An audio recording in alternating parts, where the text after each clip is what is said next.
रोज सूखते आवे। कहते हैं कबीरा वैद बुलाइया पकड़ के देखी बाँ, और वैद न वेदन जान ही मेरे कर कलेजे माँ। उस परमात्मा की और यहाँ के दुखों का जो दुख है, यहाँ के दुखों को देख देख कर कुत्ते ने देखे खाज कि द कीड़े पड़ रहे उसके हैं, किसी खाज लग रही है। ये भी पहले आप जैसे अड़े चौड़े हो कांडे थे और बढ़िया बढ़िया सूट गाड़ के चाले थे, भक्ति करी को नाच ब्रैन माटी करवा ली। तो ये बातें उनको तुरंत याद आने लग जाएंगी जिनकी आंखों का मोतियाबिंद का ऑपरेशन हो गया, अर्थात जिनको तत्व ज्ञान हो गया। अब तो हम देखते हैं कुत्ते हैं, गधे हैं, सुअर हैं, बैल है, जोड़ रखा गाड़ी में भर रखा सामान, चलता नहीं तो दे लट्ठा गद्दा है गधोरी उस पर। तो हमने सोचा ये तो ऐसे बनते रहेंगे और हम ऐसे ही मनुष्य बने रहेंगे। काल ने ऐसी बुद्धि भ्रष्ट कर रखी हमारी, क्योंकि ज्ञान है नहीं। ज्ञान हो तो हम ये नहीं सोच सकते, क्योंकि यहाँ तो प्रत्येक प्राणी का अपना किया कर्म इसको मिलेगा। आज मनुष्य है, भक्ति ठीक की नहीं तो अगली योनियों अन्य प्राणियों की योनियों में जाएगा ही जाएगा। तो फिर ये बातें, यहाँ का यो कष्ट, किसी की किसी का हाथ कट रहा, किसी की टांग कट गई, कोई अंधा हो रहा, किसी का बेटा मर गया, किसी की बेटी मर गई, एक परिवार में दो दो तीन दिन इकट्ठे मृत्यु हो रही है। अब उस परिवार के स्थान पर आप अपने को सोचकर देखो जो जश्न मनाने की तैयारी में है, तो फिर ये बकवादें आप पलट जाएंगी। 90% जो हम वेस्ट करते हैं अपना समय इस पेट के लिए और इस संसारिक इन बकवादों को जोड़ने के लिए, ये 90% अपने आप शांत हो जाएगी। ना दहेज लेंगे ना देंगे। किसी के 2 कन्या हो जाती है, उसको नींद आनी बंद हो जाती है। ऐसा हमने अपने आप एक मकड़ी वाला जाल फैला के आप पर फंस बैठे उसमें दहेज के चक्कर में, क्योंकि हमें ज्ञान नहीं। हम किसी से आज पैसा लेते हैं, अगले जन्म में वो पैसा वापस देना पड़ेगा। किसी ने मान ले किसी को दबाव देकर दहेज का पैसा ले लिया, या वैसे 2 नंबर के काम करते ले लिया, लेकर दिया नहीं, अगले जन्म में वो पूरा करना पड़ेगा। किसी का गधा बन कर देना पड़ेगा, किसी का भैंस बन कर देना पड़ेगा, और या फिर अगले जन्म में वो दामाद बन के ले जाएगा जिसको आज तुम दामाद बन के ले रहे हो। तो इस पंगे में अनजान व्यक्ति दिया करे। परमात्मा ने जो आपको देना है वही देना है, आपके प्रारब्ध में लिख रखा है। उसमें आप अगर फेरबदल करने की चेष्टा करोगे दूना दुख उठाओगे। फेरबदल भी परमात्मा ही कर सकता है। शास्त्र विद अनुसार साधना करने से आपके भाग्य में ना होगा वो पुण्य, और परमात्मा करवा कर या अपने कोटे से देकर आपको यहाँ होटल वाली सुविधाएं अवश्य देगा, पर अधिक नहीं मांगनी चाहिए। तो ऐसे नानक साहब जी से किसी ने प्रसन्न किया, क्योंकि नए नए भक्त भाव जाते रहते हैं। कहते हैं हे गुरुदेव, हे परमात्मा, आप हमें कभी खुश नजर नहीं आते, आप खोए खोए से रहते हो। तो नानक साहब जी कहते हैं भाई क्या बताऊं। कहते हैं ना जाने काल की कर डारे,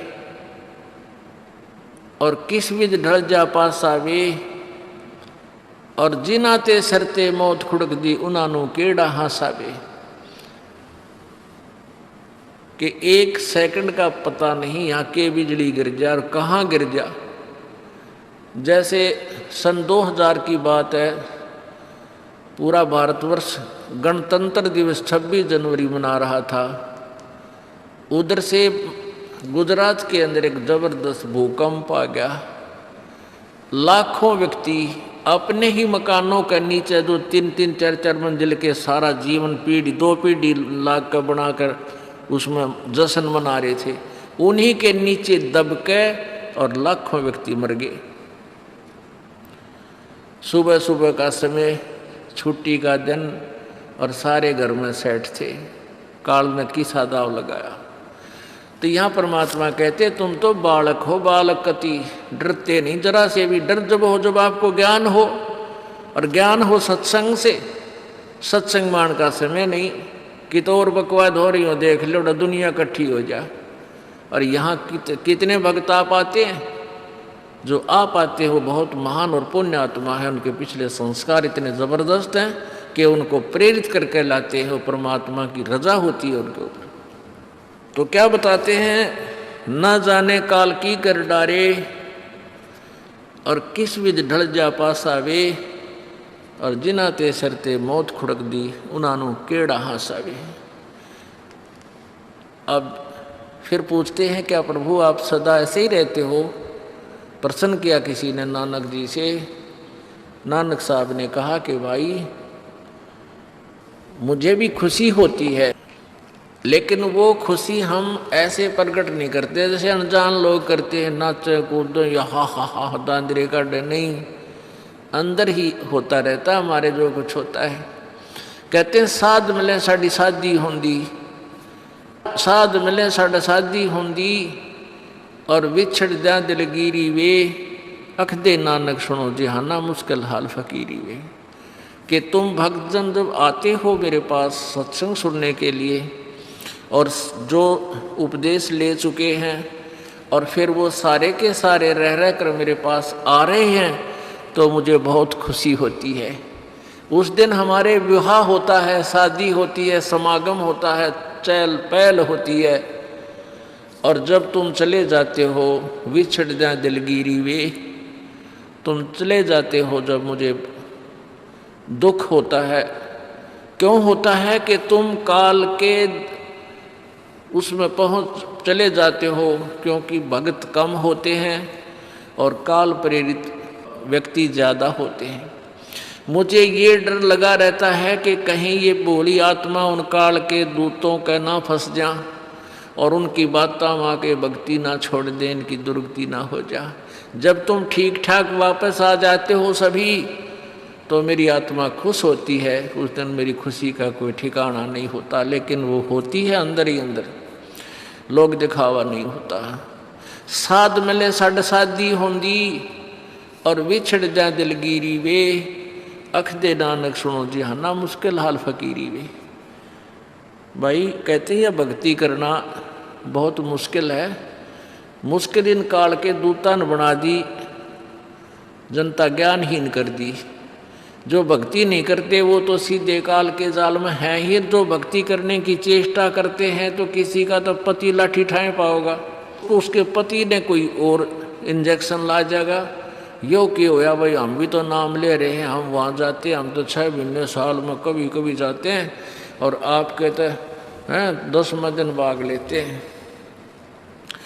तो भगत ने नाम ना ले रखा तो वो परेशानी पैदा करेगा ही करेगा।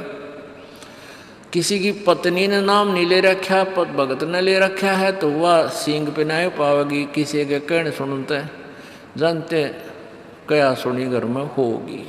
काल न तक करवाना है कि किसी प्रकार ये वहाँ जाना छोड़ दें, तेरे जाल में फंसे रहें, इसका तो पूरा प्रयत्न रहेगा। लेकिन पुण्यात्मा यू ज्ञान रूपी ढाल आपको इसलिए दी जाती है कि अपना बचाव करो, और भक्ति मत छोड़ना चाहे कुछ भी हो।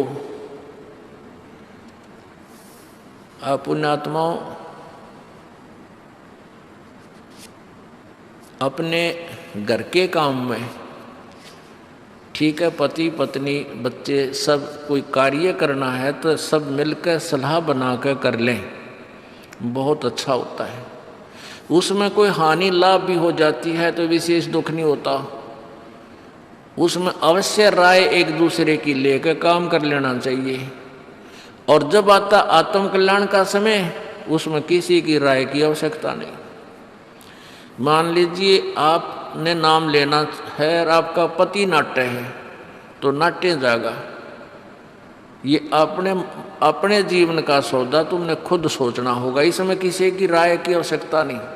आपने नाम लेना, आपकी पत्नी मना करती है तो करण दे, इसमें किसी की सलाह लेने की जरूरत नहीं है, चाहे कोई राजी रहे चाहे नाराज रहे। यदि मीराबाई उस समय ये सोचती कि तेरी माँ क्या कहेगी, तेरे पिता क्या कहेगा, ये समाज क्या कहेगा, तू मंदिरों में जाती है, क्योंकि उस समय ठाकुर समाज अपनी बहन बेटियों को घर से नहीं निकलने देते थे, पर्दों में रखते थे। लेकिन मीराबाई बालक नहीं रही थी, समझदार थी वह। उसको पता था कि आज तो मैं लोक लाज कर मैं आकर भक्ति नहीं करूँगी और फिर कुतिया बनकर बाजार में आंडूंगी, कोई मेरी इज्जत का रक्षक नहीं मिलेगा। तो ये ज्ञान से ही ऐसी दृढ़ता आती है। संघर्ष किया और सफल हुई, क्योंकि मालिक के नाम पर जो संघर्ष करते हैं सच्चे दिल से हृदय से, उनकी परमात्मा मदद किया करता है। ये पिछले इतिहास देख लो। क्या बताते हैं, मात पिता सुत स्त्री आलस बंधु कान, संत दर्श को जब चले ये अटकावे आण। मात पिता सुत पुत्र को कहते हैं,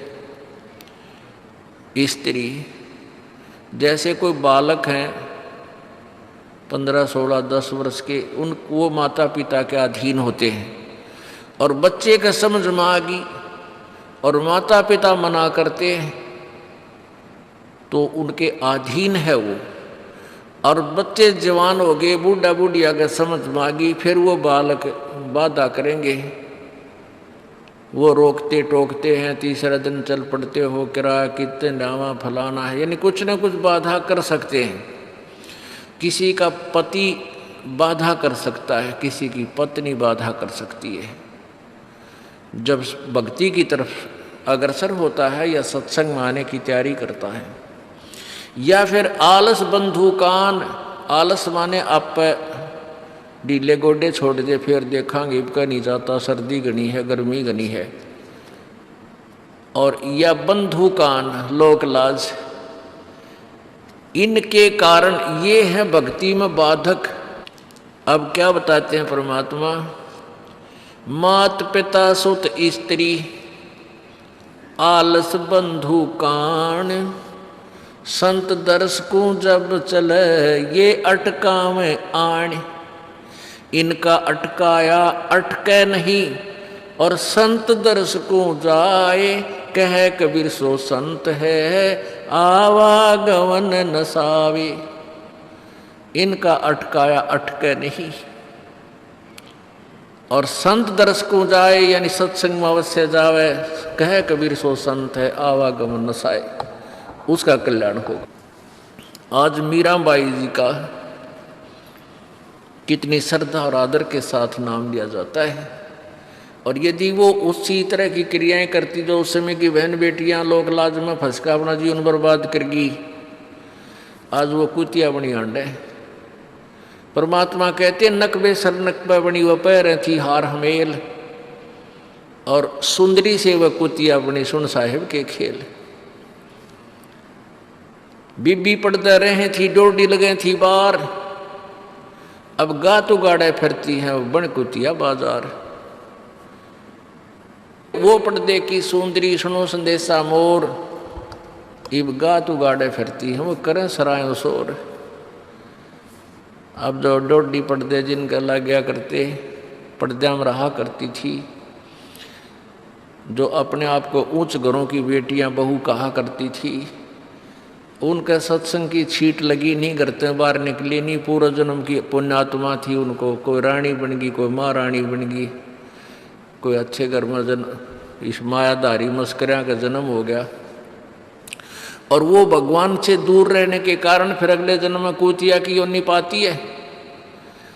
तब तो पर्दों में रहती थी, उंगली भी ना दिखने दे थी, किसी बाहर कहीं हमारी बेइज्जती ना हो जा, मेरी पत्नी जो है सत्संग में चलेगी तो इज्जत का नाश हो जाएगा। और वह इज्जत फिर उगाड़ी अंडा कुतिया बनकर। कहते नकबे सर नकबा बनी पैर थी हार हमेल, 1-1 लाख के गहने पहरा करती। आज वो सुंदरी से कुतिया बनी, देख साहिब के खेल। तो पुण्यात्मा, ये इन बातों से डर लगना चाहिए। इन बातों से डर लगने लगेगा, मालिक में रुचि बनेगी और भजन करने को दिल करेगा। और ये लोग दिखावा जो ड्रामा है, नाचा कूदी, ये बकवाद मन में आवे को नहीं, ये कहने की आवश्यकता नहीं पड़ा। दास ने कैसा मत करियो, हाँ कहना तो पड़ता है एक बार बालक को, कुछ दिनों के बाद फिर आपकी रुचि ना बढ़े। इतना तो इस दास को विश्वास हो गया है कि परमात्मा के बच्चे भगवान को पहचानने लगे, क्योंकि अब शिक्षित समाज है। आपको नाम दिया जाता है, नाम देने से पहले सब नियमों से परिचित कराया जाता है। और हमने ये पुस्तक बनाई है भक्ति सौदागर को संदेश। इसके प्रथम अध्याय में ही हमने नियमों का पूरा विस्तार से विवरण दिया है कि कोई भी पुण्यात्मा इस आश्रम की तरफ आएगा तो पहले तैयार होकर आवे।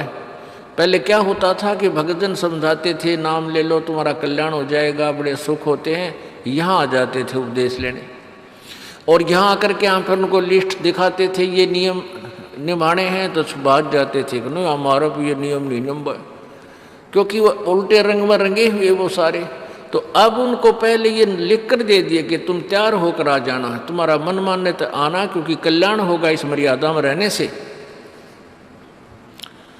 तो अब ये दास देख रहा है कि अब कितना डर लगता है बहन बेटी भाइयों को, बच्चों को।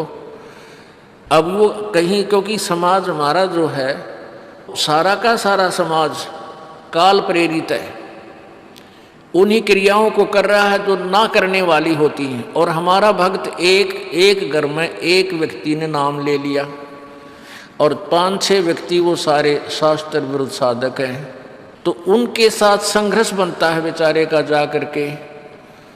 फिर भी वो इतना दृढ़ है, डरता है, आकर पूछता है जी मेरे पे ऐसी गलती होगी, मेरा नाम तो खंड नहीं हो गया, आगे से नहीं करूँगा। तो कहने का भाव ये है कि पहचानने लग गए तुम परमात्मा को और संघर्ष करना सीख गए, आप सफल होगे, देख लेना एक दिन। ये नाखून पालिश लगाते हैं, ओठों पर इसी बूंदी शक्ल बना लेते हैं, लाल वो लगा कर लिपस्टिक, इतना बेउदी शक्ल बन जाती है। कहते हैं अब ऐसी मर्यादा बन गई, बहन बेटियां कहते हैं कि हम ऑफिस में जाते हैं तो ये लिपस्टिक वगैरह नहीं लगाते, नेल पेंट नहीं लगाते, तो क्या कहते हैं उस दूसरे कि तुम्हारे घर में कोई मर गया क्या? अरे थारा गजब भैया, ये बकवाद करने तो सारे जी जाओगे तुम, अकल खत्म होगी। यानी एक मर्यादा बन गई, जो ऐसे उल्टे काम ना करे उसने हे समझन लागे। निरंजन धन तेरा दरबार, जहाँ तनिक नहीं न्याय विचार, सारे उल्टे काम में राजी रहे। लेकिन हमारी बेटियां अब संघर्ष करती हैं कि हाँ उनको ज्ञान हो गया, वो तो बालक हैं, कुछ भी कह सकती हैं।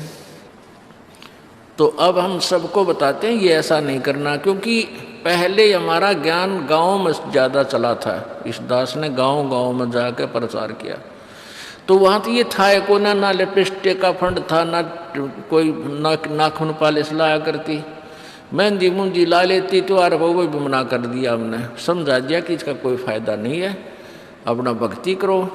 तो वो तो सब एक साधारण सी बात ही छोड़ छाड़ दी।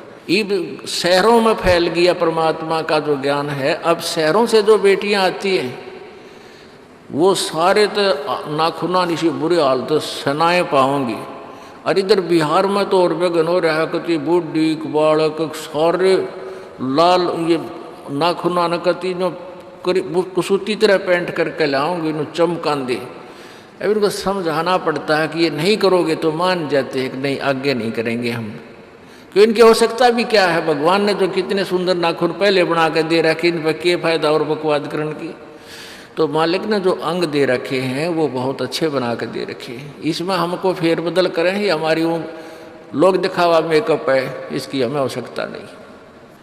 अब तो हम आपको बता रहे हैं, समझा रहे हैं पहली बार, फिर आप पे सियाने हो जाओगे, आपकी आप पर रुचि ना करे। जैसे नानक साहब कहते हैं, ना जाने काल की कर डारे किस विध डल जा पासावे, जिना के सरते मौत खड़क दी नानू के डांसावे। अब प्रसंग था कि साध मिले साड़ी शादी होंगी और विछड़ जा दिलगिरी वे, अख दे नानक सुनो जहाना ये मुश्किल हाल फकीरी वे। तो नानक साहब क्या बताते थे कि तुम जाते हो यहाँ से सत्संग सुनकर और वहाँ आप ऐसे समाज में जाते हो जो सब काल प्रेरित होकर के वो साधनाएं, वो क्रियाएं, वो ड्रामाबाजी करता है, जिससे मुझे डर लगा रहता है कि कहीं आपकी क्रियाएं भंग ना हो जाएं और आप काल के मुंह में चले जाओ।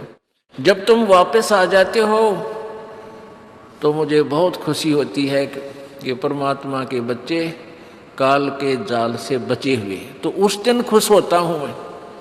और तुम चले जाते हो तो मेरी एक तो वो ज्ञान कि यहाँ काल का लोक है, ना जाने कब जाना पड़ जावे, इस कारण से डर से अपनी भक्ति करता रहता हूँ।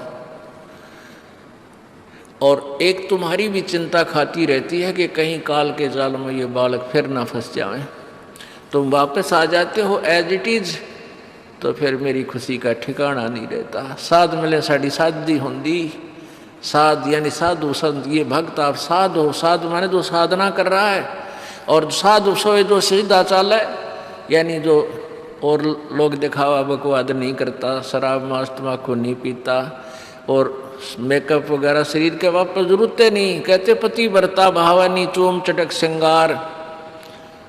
जो पति भरता यानी जिसने केवल अपने पति से ही लगा हुआ है, फिर उसने बकवाद करने की क्या आवश्यकता है।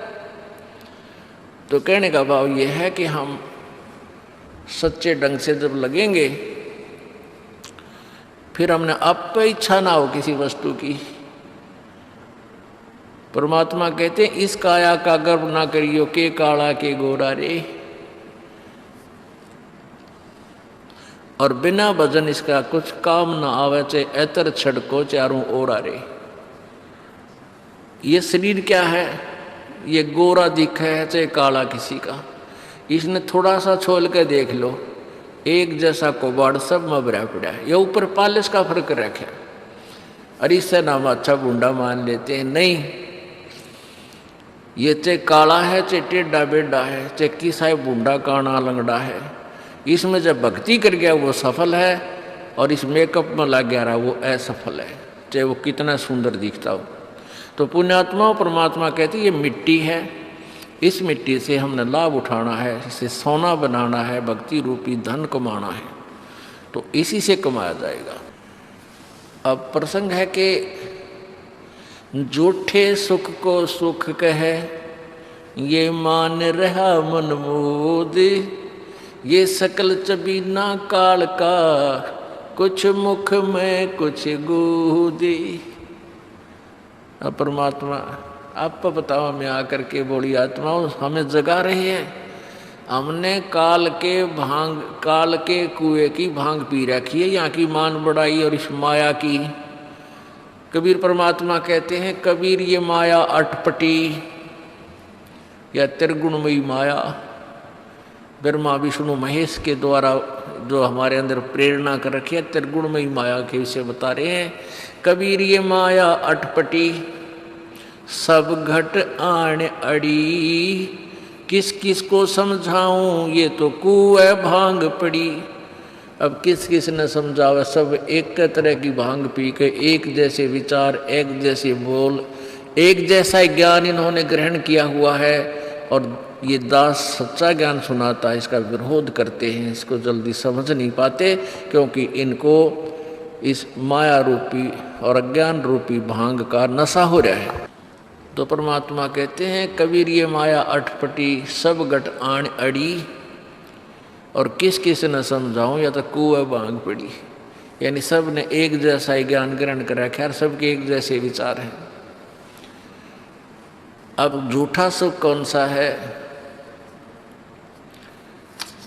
इन कार कोठियों को हम अपना मानते हैं, संतान संपत्ति को अपना मानते हैं। इसका उदाहरण आपको दे दिया। परमात्मा कहते हैं राम नाम कड़ुआ लगे और मीठे लागे दाम, दुविधा में दोनों गए भाई माया मिली ना राम। माया तो मिले को नहीं, यानी मान लीजिए आपके पास अरबों संपत्ति अरबों हो भी गई तो वह तेरी नहीं। आपको 2-4 रोटी सुबह 4 रोटी शाम है, और 1 वर्ष में गणित गणे 4 कपड़े कुर्ते पजामे बहुत, 1 वर्ष में खत्म। अब पाटे को नहीं ईसाई काम रह रहे आजकल। और 2 जोड़ी चप्पल जूते, और 1 खाट का स्थान, 1 चारपाई आ जा, गणित गणित 2 आ जा, जितने एक परिवार एक व्यक्ति को 1 चारपाई। कहने का भाव ये कि ऐसा सीमित सा मकान, इतने की आवश्यकता आपको है, और बाकी पैसा आपके पास उसने के सिर में मारोगे, क्या करोगे उसका? अब या तो किधर बकवादा में लावेगा, किधर शराब पीवेगा, कि तो और कोठी खरीद कर गिर देगा, उस पर कोई कब्जा कर लेगा, फिर लट्ठम लट्ठा मुकदमे होंगे, या कोई ले लेगा रिश्तेदार या कोई मित्र बन कर फिर दे को ना, फिर खेचा तानी रात न नींद आओ ना, वह रखेगी बेगन में पात्रे वो माया तन जीर्ण नहीं दे। और माया तो परमात्मा कहते हैं इस जीव की सबसे बड़ी शत्रु है जो भगवान से दूर करे। अभी झूठे सुख को सुख मान लिया, कार कोठी होगी, बढ़िया व्यापार बिजनेस या कोई नौकरी होगी, तो भगवान से 100 कोस दूर है वो प्राणी। कोई एक आध पुण्यात्मा इसे प्रेरणा होकर आ जाता, वो तो फॉर एग्जाम्पल होते हैं। तो परमात्मा कहते हैं इसे सुख का आग लगे जो भगवान से दूर करे। परमात्मा कहते हैं वो दुख अच्छा हमारे लिए जो परमात्मा के चरणों में हमें लगाए रखे। कबीर साहब कहते हैं सुख के माथे पत्थर पड़ो जिससे नाम देते जावे, और बलिहारी वो दुख जो पल पल नाम रटावे। कि हे परमात्मा इसे सुख की हमने जरूरत नहीं, जो भगवान से दूर करे। पत्थर पड़ो इसे सुख के ऊपर, और बलिहारी उस दुख के जो पल पल नाम रटावे। जैसे भक्त नाम ले रखा किसी ने और उसको कोई पीड़ा हो जाती है, चिंता शुरू हो जाती है उसको, हे भगवान कदे कैंसर ना हो जा, हे परमात्मा कोई और ऑपरेशन ना बन जा। तो वहाँ तक जाता है जहाँ डॉक्टर के पास, और भगवान याद रह कर आता है, और वहाँ जाकर डॉक्टर करता है अल्ट्रासाउंड और एक्सरे वगैरह करके बता देता है कि आपको ऐसी कोई खास बीमारी नहीं है, नॉर्मल सी है, ये दवाई लो ठीक हो जाए। उसके बाद फिर परमात्मा के गुण कितने गाता है वो। जो भक्ति से दूर हैं वो तो भूल भाल जाते हैं, उनको तो परमात्मा याद आता है, कोई ना डॉक्टर दिखे। और पुण्यात्मा जो भक्ति करते हैं उनको डॉक्टर नहीं भगवान पहले दिखाई देता है। पुण्यात्मा आपके प्रारब्ध में, आपके संस्कार में मृत्यु है और कैंसर से है, और वो होगी, नाम ले रखा आपने, और डॉक्टर ने भी डिक्लेयर कर दिया कि कैंसर है भाई। पीछे आपको उदाहरण दिया था, एक लड़का रोहतक से, इकलौता पुत्र, और 10 साल के बाद पुत्र प्राप्ति हुई, और उस लड़के का कान में कैंसर बता दी, PGIMS रोहतक तक। उन डॉक्टरों ने फाइनल कर दिया और उसका पूरा डाटा अपने मोबाइल में नोट कर लिया कि इसका ऑपरेशन करवा ले और दिल्ली ले जा, हम नहीं कर सकते। वो रोता हुआ यहाँ आए। अब क्या है कि ये काल बड़ा उस्ताद है, थोड़ा सा सुख होते ही भगवान ने भूलन लाग जाए। वो 5 महीना में आए हमारे पास रोहतक से, जबकि आए महीने आना चाहिए था। 5 महीने में पता करा भाई कितने दिन में आए हो, 5 महीने वाला गेला। हमें भी ज़्यादा खींचा तानी करें भाई इतना लेट क्यों हो गया, तो भगवान ने नहीं चाहिए तो फायदा क्या होगा। ये कुदरती है, जब इस महीने 2 महीने में आपका प्रेरणा नहीं उठी, लोर नहीं उठी आने की, तो फिर भक्ति कहाँ चल रही है आपकी। बंधन तोड़ कर आ जाओगे जिसके अंदर भक्ति चल रही है, चाहे कितनी दूर भी क्यों नहीं है इंसान। भारत में कोई दूर थोड़ा है, कोई वीज़ा थोड़ा बनवाना है दोबारा आने के लिए, और वो भी नहीं आ पाते हैं, फिर भक्ति नहीं चल रही उनकी। तो फिर रोए दोनों, और लड़का भी रोए, उसकी पत्नी भी रो, उसका बाप भी। दोनों, वो लड़का छोटा ही था 12-13 साल का। कहने लगे जी कैंसर बता दी, हमारा तो इकलौता पुत्र है। बुरा हाल मेरी नहीं सुने, रोए रो। वहाँ बेटा बात सुनो, आप दोबारा चेक कराओ और पूरी श्रद्धा रखना मालिक में। आप दोबारा ऑपरेशन कराने से पहले चेक जरूर करा लेना। ऑपरेशन नहीं मना करता मैं, और ऑपरेशन भी मालिक की दया से सफल होया करे इसी बूंदी बीमारी का। तो उनके यह बात जच गई, जानते डॉक्टर से कहा जी इसको ऐसे, वो रिपोर्ट दिखाई और फिर कहा जी, वो डॉक्टर ने कहा अभी मैं दोबारा चेक कर लूँगा। मालिक प्रेरणा करता है कि एक बार चेक करना पड़ेगा, मैं ऑपरेशन करने से पहले चेकिंग फिर करूँगा। दोबारा चेक किया, उसने बताया इसके कोई कैंसर नहीं है और कान की हड्डी बढ़ है और 6 महीना में एक बार दिखा जाइए, आप पर ठीक हो जाइए। अब पुण्य आत्माओं, अब उस परिवार के को भगवान कितना प्यारा लगेगा, कितनी श्रद्धा बढ़ेगी। और आए महीने 2-2 चक्कर काटेंगे तो इंसान तो होंगे, शैतान होंगे तो फिर आपत्ति आओगी उन पर। भगवान से दूर होते ही फिर ये विरानमाटी होगी। तो कहने का भाव ये है कि सुख के माथे पत्थर पड़ो जो नाम हृदय ते जा, और बलिहारी उस दुख के जो पल पल नाम रटावे। संत शरण में आने से फिर आई टले बला, और जय मस्तक में सूली होवा कांटे में टल जा। ये मालिक की वाणी है, गलत नहीं हो सकती। इसका हम कितना लाभ उठा सकते हैं वो हमारी अपने अंतःकरण की जो है व्यवस्था के ऊपर डिपेंड करता है। हमारी कितनी भावना है, कितनी हमारी लगन है मालिक में। अब कुछ भक्त ऐसे भी आते हैं जी, हमें लाभ ना होया, पाठ भी करा लिया, जोत भी चढ़ा दी और 3 बार आ लिया, मैं ईसा डिठोरा दिखाऊंगे, मेरा ऊपर जानो बहुत बड़ा, मुझे ही ज़्यादा आवश्यकता है, इसने कतई नहीं। वो बेचारे बालक हैं पहली दूसरी कक्षा के, वो कुछ भी बोल सकते हैं, उनको ज्ञान ही नहीं। और ऐसे लाखों लोग हैं जिनको नरेशों खो लिए, तो परमात्मा तो वही है। एक ही ट्रांसफार्मर में तो सबको कनेक्शन दे रखा है, और जिसके पंखे कूलर चल रहे हैं वो भी उसी लाइन से जुड़े हैं, और जिनके नहीं चल रहे हैं वो भी उसी लाइन से जुड़े हैं। तो उनका कोई कनेक्शन डिफेक्टिव है, उसको फिर चेक कराएं, लाइट पावर वही है। कहते हैं सतगुरु के दरबार में कमी काहे की ना, अंसा मौज नहीं पावता तेरी चूक चाकरी में। कि इस परमात्मा के दरबार में किसी चीज़ की कमी नहीं। और परमात्मा आप बताते हैं कि यदि तुझे लाभ नहीं मिल रहा तेरी चूक चाकरी में, आपके अंदर कोई श्रद्धा में कमी है, आपकी भावना में कमी है, या आपका कनेक्शन लूज है, आपका कनेक्शन कट ऑफ हो गया, वह पावर आ नहीं रही। इस परमात्मा कबीर जी के शब्द कोश में असंभव शब्द नहीं है।